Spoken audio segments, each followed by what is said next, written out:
Olá pessoal, mais uma vez Abraão Jorge aqui do canal Relevante e do curso Bíblia do Zero. Estamos a avançar. Quero desejar boas-vindas a todos vocês ao nono vídeo devocional Leitura Explicada. Quero também apelar a todos vocês que se inscrevam no canal Relevante. Inscrevam-se e ativem o sino de notificações, pois assim vocês irão receber um e-mail sempre que postamos vídeo novo, ok? Valeu! Bom, essa inscrição não significa que você só vai receber os vídeos do curso Bíblia do Zero se você se inscrever. Não. Você recebe os vídeos Bíblia do Zero lá no grupo do WhatsApp ou lá no grupo do Telegram. Yeah? Essa inscrição é só para dar uma força aí para que o nosso canal possa crescer e também para que o YouTube possa recomendar os nossos vídeos para outras pessoas e assim levamos a palavra do Senhor a outros lugares. Então, vamos ao vídeo de hoje. Vamos lá, muita força nisso aí. Os primeiros versículos desse capítulo foram estudados no vídeo 6, quando vimos a descendência de Ismael e o surgimento de outros povos. Então vamos começar a partir do versículo 21. É curioso saber que Deus escreve a história da humanidade usando pessoas imperfeitas tanto no coração como fisicamente. A esterilidade nem sempre foi visto com naturalidade como é hoje. Nesse verso, vemos novamente Rebeca com dificuldades para conceber, tal como foi com Sara. Aqui o texto é menos dramático para Rebeca, mas não devemos ignorar a dificuldade que este casal passou. Talvez a maioria dos homens simplesmente desistiria de uma mulher estéril, como muitas vezes tem acontecido aqui em Angola e em outras partes do mundo. Isaac vivia em um contexto que lhe possibilitava abandonar Rebeca, ainda mais naquele tempo em que os múltiplos casamentos eram legalmente permitidos. Isaac poderia ter escolhido outra pessoa para com ela ter muitos filhos, mas Isaac não faz isso. Vemos aqui Isaac corrigindo um erro de seu pai. Ele não busca uma solução humana, ele busca Deus em oração. Depois da oração fervorosa e constante de Isaac, a sua esposa concebe e ali começa o drama da família. Eu digo, o drama da família. O escritor não apresenta muitos detalhes, mas os poucos que ele dá são suficientes para compreendermos como foi a vida deles. Tudo começou no ventre. Rebeca sentiu os bebês a mexerem e a lutarem muito na barriga e foi perguntar para Deus. Ter duas crianças brigando incessantemente, ter duas crianças brigando sempre dentro da sua barriga é uma condição extremamente desconfortável. A própria gravidez já é desconfortável. Imagina o que Rebeca passou, ter que suportar 9 meses de 2 meninos brigando dentro da barriga dela. Isso não é um mito, isso é uma história real. Rebeca então vai consultar a Deus. Isso é bom, Rebeca vai consultar a Deus. Por que eu acho isso bom? Porque aqui na vida de Rebeca, nós aprendemos que precisamos consultar a Deus quando as coisas estão difíceis e estranhas ao nosso redor. Consultar a Deus é a melhor coisa a se fazer. Lembra de Saul? Quando as coisas ficaram estranhas e difíceis para Saul, quem ele foi consultar? Uma bruxa, é verdade. Uma pessoa que apenas o enganou. Então, precisamos aprender como Rebeca, consultar ao Senhor. E enquanto Rebeca falava com Deus, ela ouve que há dentro do ventre dela 2 meninos que representam 2 nações. No vídeo 6 você deve estar lembrar. Se você não lembra do que eu vou falar agora, pausa esse vídeo, volta no vídeo 6 para ver, porque nós vimos como é que essas nações que Deus está aqui a falar para Rebeca surgiram. Nós vimos como é que surgiram essas nações. E aqui, dentro do ventre de Rebeca, estavam a nascer os edomitas, que saíram a partir da linhagem de Saul, e os israelitas, que saíram a partir da linhagem de Jacó. Percebe? Se você não acompanhou aquele quadro da genealogia e dos grupos, dos povos que saíram a partir de Abraão, volta lá no vídeo 6 para poder assistir isso. A partir então do verso 30, nós temos aqui o que chamamos de a venda da primogenitura. A venda da primogenitura. No original grego, a palavra vendeu encontra-se em Hebreus 12 16. Vamos lá abrir esse texto. Veja como é que esse texto está a colocar Esaú. O texto diz assim: vigiem para que ninguém seja imoral ou profano. Vejam como esse texto está a colocar Esaú, né? Imoral ou profano, como Esaú. Veja só como é que esse texto está a colocar Esaú, imoral e profano. E nos exorta, nos alerta para que não sejamos como Esaú, que trocou seus direitos como filho mais velho por uma simples refeição. Como vocês sabem, mais tarde, quando ele quis a bênção do pai, foi rejeitado. Era tarde para que houvesse arrependimento, embora ele tivesse implorado com lágrimas. No original grego, a palavra vendeu, encontrado nesse texto que nós acabamos de ler, implica que o objeto vendido pertencia somente a Esaú e que ele estava perfeitamente cônscio de suas ações quando vendeu o direito de primogenitura a Jacó. Algumas pessoas têm estado a dizer que Jacó pegou Esaú de surpresa, aproveitou-se de uma carência física humana que Esaú tinha. Não, Esaú vendeu o direito de primogenitura, ele estava consciente do que ele estava a fazer. Por que eu acho que ele estava consciente? Por causa de Gênesis 25, 34. Então Jacó deu a Esaú um pedaço de pão e o ensopado de lentilhas. Esaú comeu, levantou-se e foi embora. Assim ele desprezou seu direito de filho mais velho. Em Gênesis 25, 34, lemos que Esaú desprezou seu direito de primogenitura. No grego, na versão Septuaginta do Antigo Testamento, a palavra desprezou significa que Esaú considerou como insignificante. Sabe, aquela pessoa que olha para um determinado objeto e diz, isso aqui é insignificante. Ela está consciente, ela fez uma avaliação e considerou insignificante, considerou uma ninharia o direito de primogenitura. Esaú julgou de pouco valor e vendeu convicto de que estava a vender algo sem valor real. Só mais tarde, muito mais tarde, foi que Esaú verificou o valor do que havia vendido. Há algumas lições que podemos extrair desse texto. A desvalorização de coisas sagradas. Na história dos hebreus, a primogenitura podia ser perdida. Um outro exemplo de alguém que perdeu o direito de primogenitura na Bíblia foi Rúben. Isso mesmo, Esaú não foi a única pessoa na Bíblia que perdeu o direito de primogenitura. Rúben também, filho de Jacó, perdeu o direito de filho mais velho. Rúben, como é que Rúben perdeu esse direito? Por causa de um grave pecado cometido. Rúben perdeu esse direito porque ele foi para a cama com uma das concubinas do seu pai. Você já imaginou isso? Você pode ler esse texto em Gênesis 35, a partir do versículo 22. Diz que Rúben deitou-se com Bila, concubina de Jacó. Por causa desse pecado, anos mais tarde, quando Jacó chamou à sua presença os 12 filhos, pouco tempo antes da sua morte, para relatar o que deveria acontecer a eles, para Rúben, Jacó disse o seguinte, abra aí, Gênesis 49, o versículo 3 e o versículo 4. Vamos ver quais foram as palavras de Jacó para o seu filho mais velho, Rúben.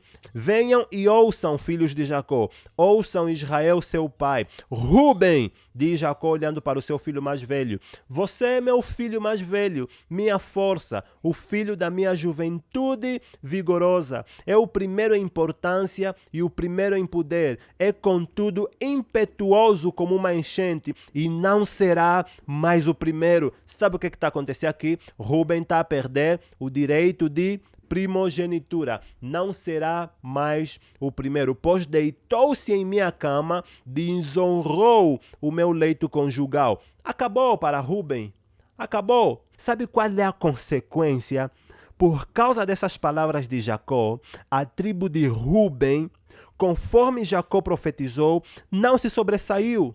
O que é que você conhece da tribo de Rúben? Você conhece muito da tribo de Levi, você conhece muito da tribo de Judá, mas da tribo de Rúben você não conhece quase nada. Não veio nenhum juiz da tribo de Rúben, não veio nenhum rei da tribo de Rúben, não veio algum profeta da tribo de Rúben. O que Rúben perdeu perdeu para sempre. Veja como um prato de lentilhas, agora na vida de Esaú, servia apenas para satisfazer os desejos da carne durante algum momento, mas o direito de primogenitura que Esaú tinha lhe daria o direito de ser abençoado pela vida toda.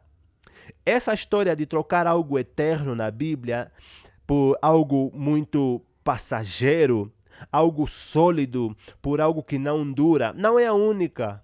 Jesus também foi convidado a trocar algo de valor e eterno por uma coisa que não duraria nada ou que duraria apenas minutos. Veja o que aconteceu em Lucas 4. O evangelista relata a tentação de Jesus no deserto. E no versículo 3, o diabo diz para Jesus: se tu és o Filho de Deus, transforma essa pedra em pão.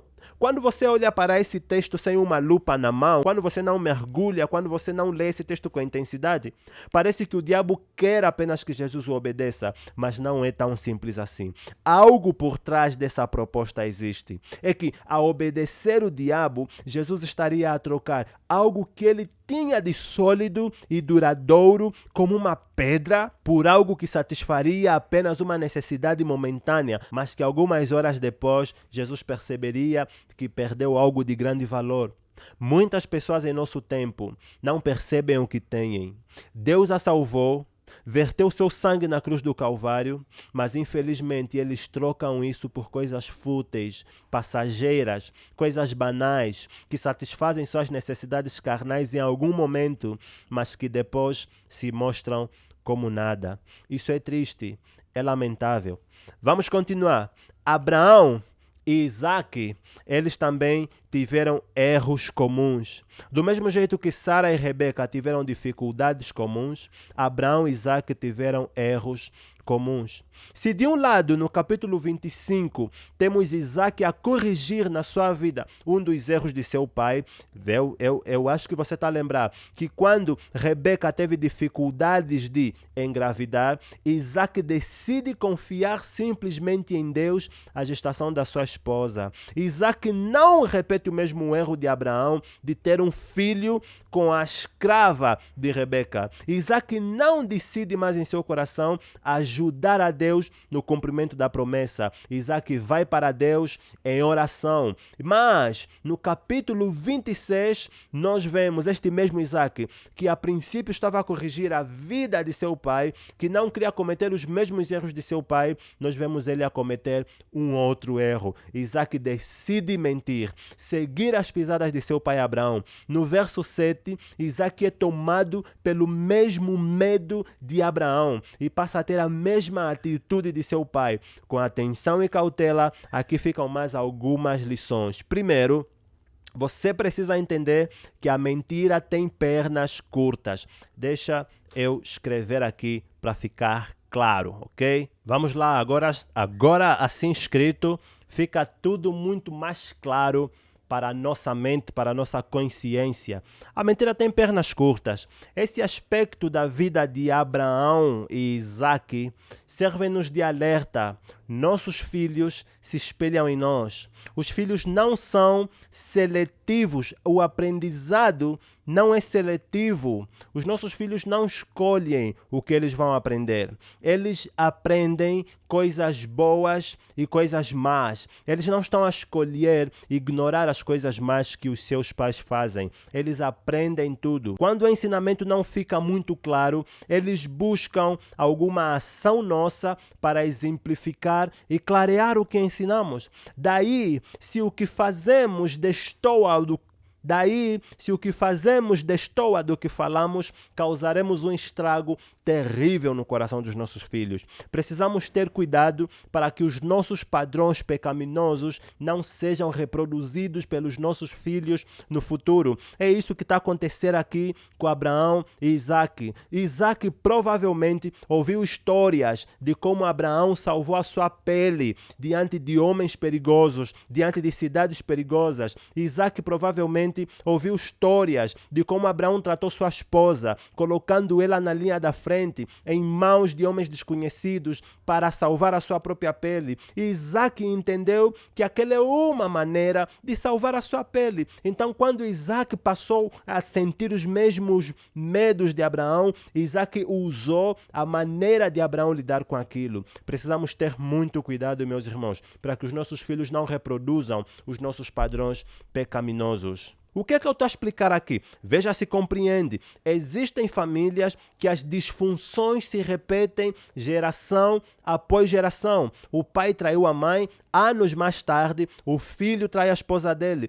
Por que que isso acontece? Simplesmente porque o filho não aprendeu um padrão de fidelidade no lar em que cresceu. Existem coisas erradas que você hoje provavelmente tem, porque foram aprendidas com seu pai ou com a sua mãe. É preciso se libertar de tais padrões. É preciso se libertar de tais práticas, porque o aprendizado na sua vida não é seletivo. Isaac era o filho da promessa. Ele sabia do grande privilégio que tinha diante de Deus, mas também sabia da responsabilidade que esse privilégio lhe trazia. Ser um eleito de Deus implica em vivermos como um eleito deve viver.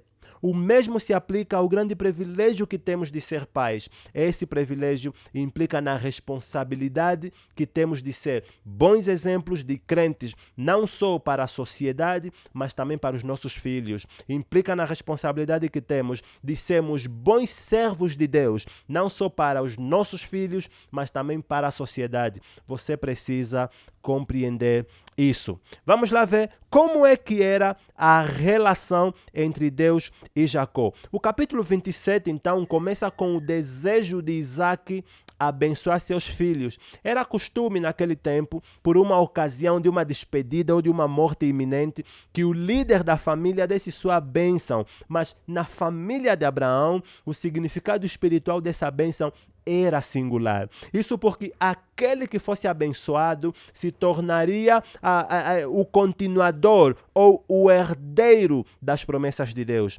Então aquele era um momento decisivo na família da aliança. Quando Isaac decide abençoar os seus filhos, Rebeca e Jacó sabiam exatamente o que devia acontecer ali. Isaac devia passar a promessa que recebeu de seu pai para a próxima geração. Por isso é que Rebeca preocupa-se em escolher a dedo qual dos filhos devia receber a bênção. Mas o relacionamento de Jacó com Deus era estranho. Eu creio nisso por causa de duas razões. Primeiro, Jacó não está nem um pouco preocupado com a questão moral do plano de enganar o seu pai. Jacó, quando ouve Rebeca lhe contando o plano, a única coisa que importa para Jacó é se o plano vai dar certo ou não. Ele não coloca Deus na equação. Ele não coloca Deus como uma variável importante nessa equação. Ele não está preocupado em agradá-lo. Ele quer obedecer à sua mãe, ele quer receber a bênção. A única coisa nesse momento que preocupa e amedronta Jacó é o medo de ser amaldiçoado caso descoberto. Entende? Aqui nós podemos usar a vida de Jacó com aqueles crentes que eles querem ir para o céu, eles não têm intimidade com Deus, eles não conhecem a Deus com profundidade e intensidade. A única coisa que lhes preocupa é ir para o inferno. Por isso estão muito ir para o inferno. Por isso adoram o Senhor por causa do medo do inferno. Jacó estava a viver uma situação parecida. Você não encontra nessa história uma preocupação de Jacó para com a questão moral, incluindo Deus como uma variável importante na equação. Segundo, creio que Jacó não tinha relacionamento intenso e profundo com Deus, porque ele se refere a Deus como Deus de seu pai.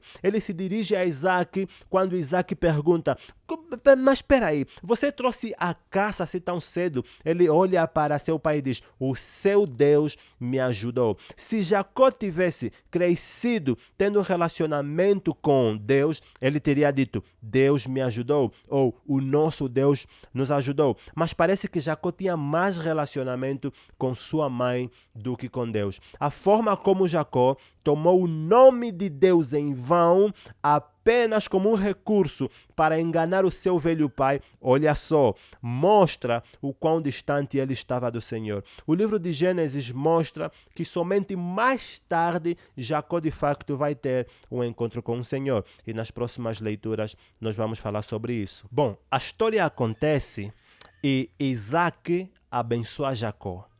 O conteúdo da bênção dada a Jacó e sua descendência dizia respeito à fertilidade e domínio da terra, além de sua supremacia sobre povos e nações, incluindo os descendentes de seu irmão. Isaac terminou a bênção dada a Jacó, dizendo: maldito seja o que te amaldiçoar e abençoado seja o que te abençoar. Veja aqui que Isaac abençoa Jacó nos mesmos termos que Deus abençoa Abraão. Isso garantia que Jacó daria sequência ao plano de Deus. Se você lembrar, quando nós vimos em Gênesis 12, você viu aí no versículo de 1 a 4, Deus a abençoar Abraão nesses mesmos termos. Quando Esaú se apresentou diante de Isaac, o patriarca percebeu então que tinha dado a bênção ao filho mais novo. Esaú ficou revoltado e pediu que Isaac lhe abençoasse também. Esaú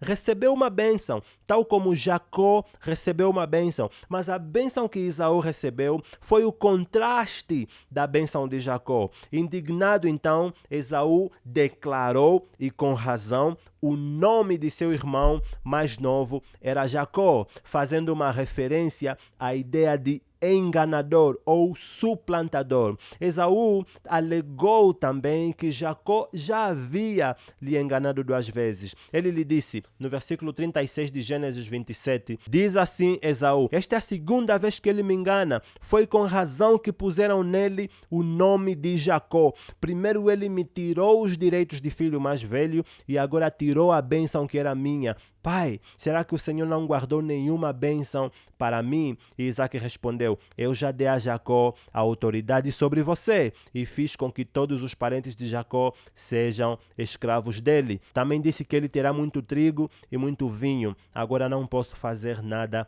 por você, meu filho. Porém, versículo 38, Esaú insistiu: será que o Senhor não tem só uma bênção? Abençoe também a mim, meu pai. E começou a chorar muito alto. Deixa eu te falar uma coisa aí sobre arrependimento, mas antes vamos terminar falando sobre a bênção de Esaú. Nesse versículo em que Esaú começa a acusar Jacó de enganador e suplantador, se você olhar com atenção, vai te dar a entender que Esaú separou o direito de primogenitura à bênção de seu pai. Esaú diz: primeiro ele me rouba o direito de primogenitura e agora ele rouba minha bênção também. Ora, o que é que Esaú esperava? Que se ele não fosse o primeiro filho, ainda receberia as bênçãos de seu pai. Veja aqui como Esaú sempre ignorou esse detalhe, sempre desprezou o elemento primogenitura aí na vida dele. Nesse contexto, Esaú não percebeu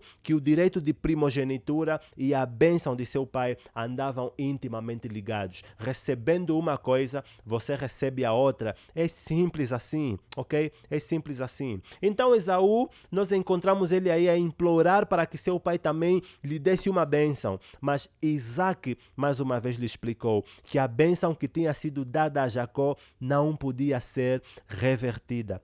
Todavia, diante da insistência de Esaú, Isaac lhe disse: longe dos lugares férteis da terra será tua habitação, e sem orvalho que cai do alto, viverás da tua espada e servirás a teu irmão. Quando, porém, te libertares, sacudirás o teu jugo da cerviz. Veja só o que está acontecer aqui. Deus está a dizer que Esaú não teria uma terra fértil. Esaú viveria numa terra longínqua. É completamente diferente da bênção que ele havia dado para Jacó.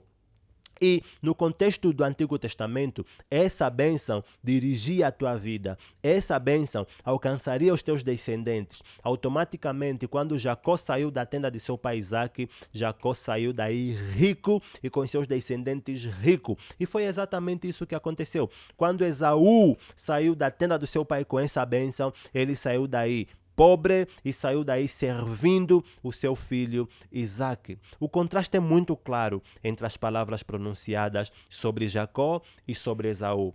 Historicamente, meus irmãos, isso foi cumprido. Os israelitas tomaram a terra prometida, enquanto os edomitas, descendentes de Saul, habitaram a região árida e das terras infrutíferas do sul do Mar Morto. Isso também explica a frequente tensão entre Israel e Edom, lembrando que Edom são os descendentes de Esaú no Antigo Testamento, ok? Para terminar esse vídeo, eu quero lhes falar algo que já falamos nos vídeos atrás sobre metanoia e arrependimento. Deixa eu apagar esse quadro aqui. Eu lhes disse algo nos vídeos passados. Eu lhes falei que a palavra que traduz arrependimento na Bíblia é a palavra metanoia. Significa, já aprendemos aí alguns vídeos, mudança de mente.